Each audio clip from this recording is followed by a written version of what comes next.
In the early 1990s, Gabriel Orozco walked through the streets of New York pushing a sphere made of plasticine. As it rolled through the streets, its surface began to change. Dust stuck to it. Small stones pressed into it. Cracks formed. Bits of metal and dirt accumulated slowly across the skin of the object. The city left traces on the sculpture gradually, block after block, through contact. The work is called Yielding Stone.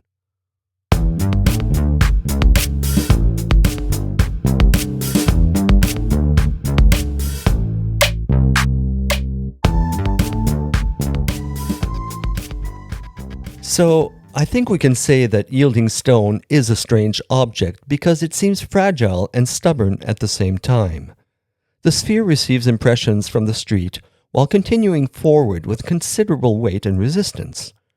Rolling it through the city becomes a physical negotiation with curbs, inclines, cracks in the pavement, patches of asphalt, and changing textures underfoot. You can almost feel the effort involved. But this effort is not dramatic, not spectacle.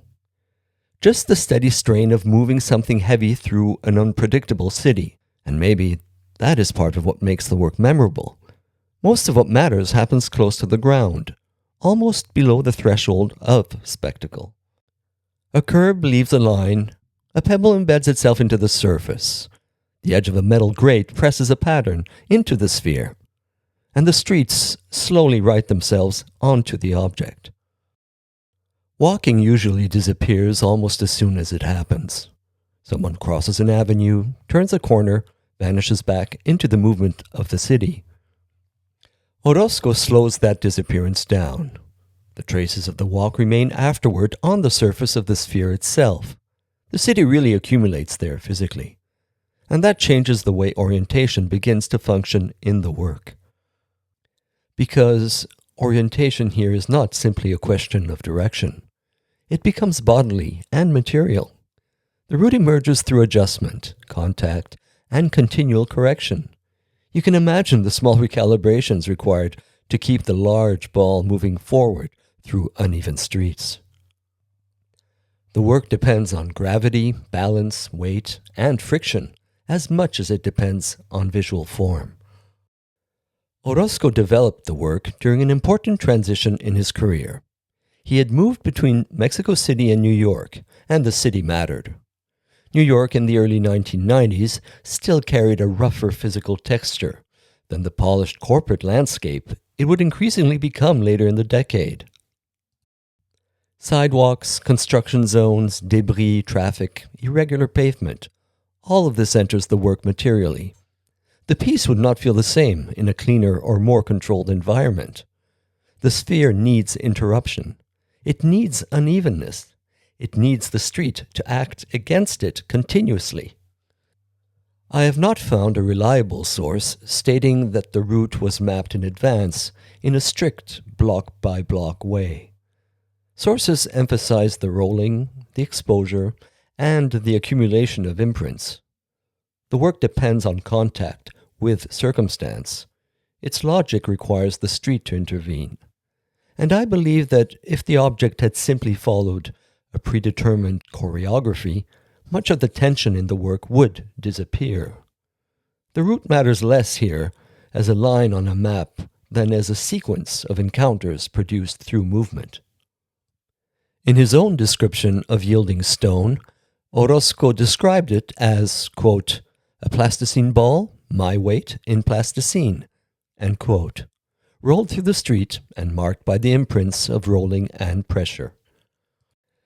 He later spoke of the work as a vulnerable mass that gathers imprints from reality through movement, expressing what he called a body in action.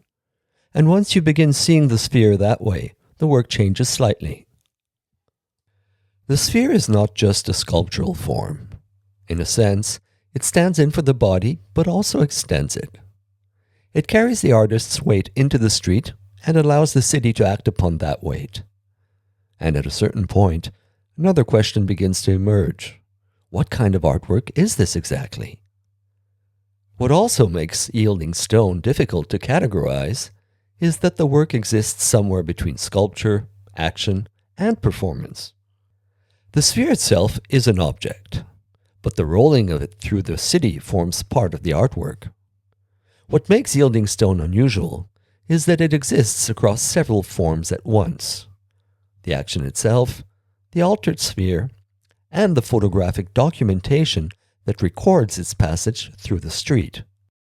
And this raises an interesting question about performance.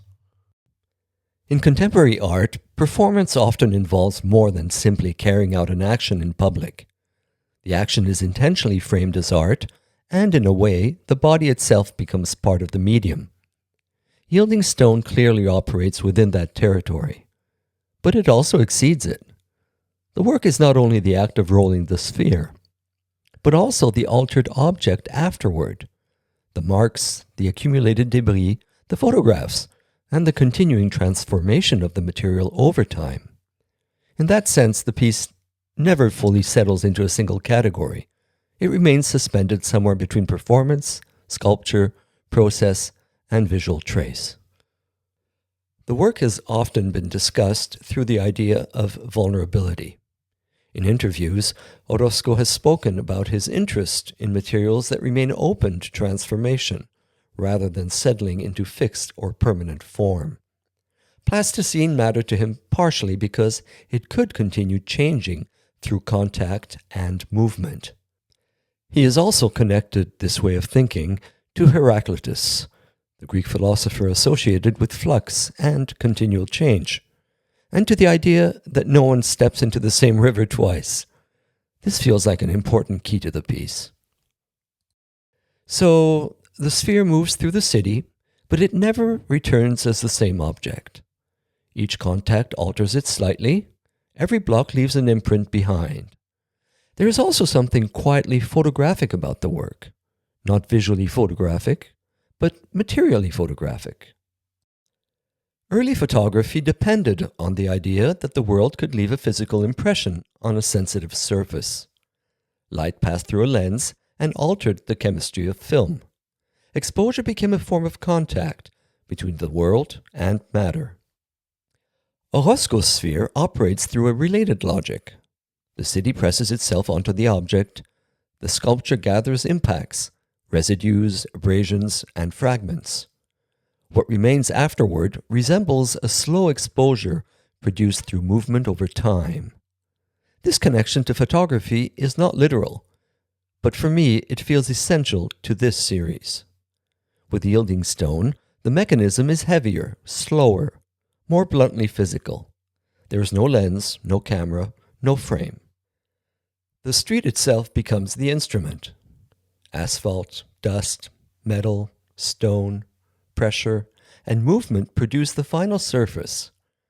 The sphere begins almost as a pure geometric form, a near-perfect volume.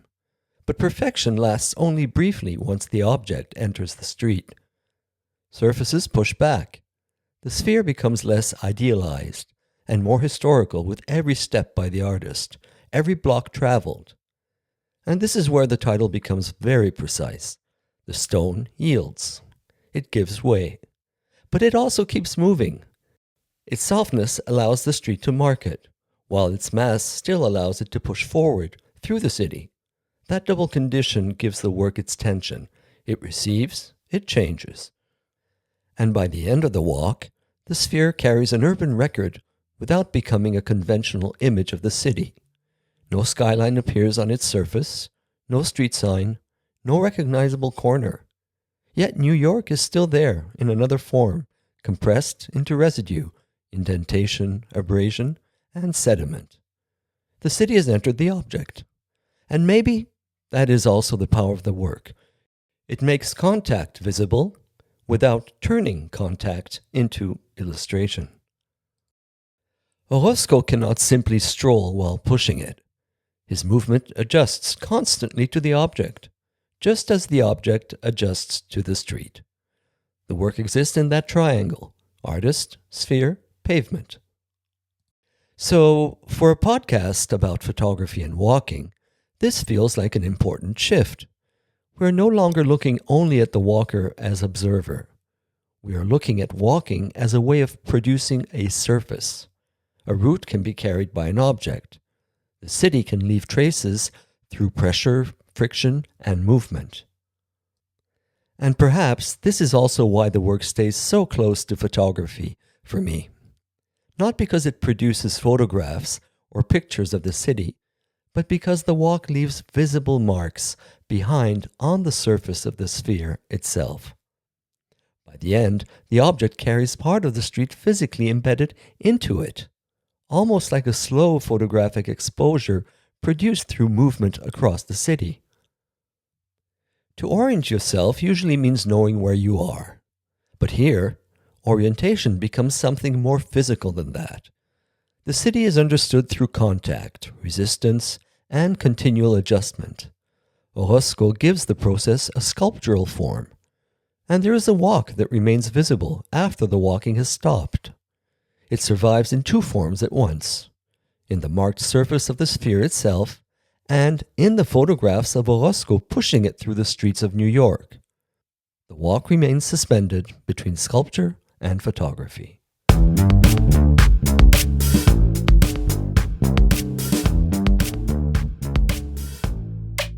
You've been listening to Photography and Walking. I'm Philippe.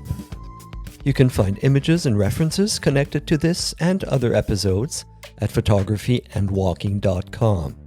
And if you'd like to receive occasional notes and updates related to the series, you can leave your email through the contact page on the website. Thanks for listening, and see you next time.